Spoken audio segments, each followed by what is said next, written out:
जरा बाजू ठहर के देखो।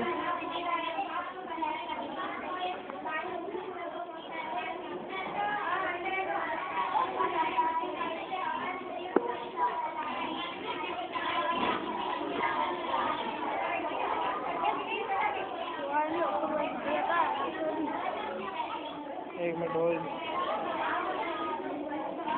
थोड़ा जी आओ इसलिए जरा अब बराबर है।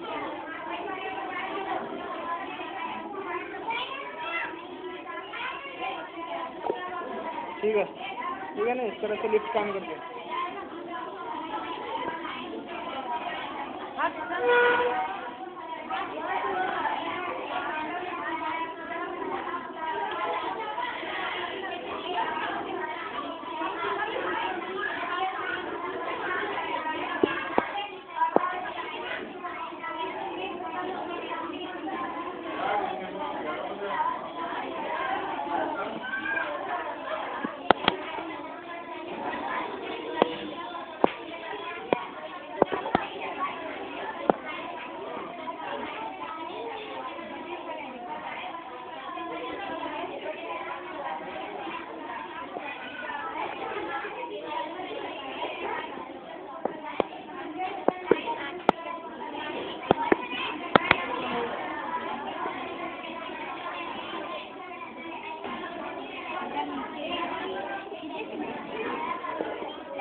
इसमें डाल तो अंदर है, हाथ में पकड़ लेके क्या रखो, छोड़ना अंदर है।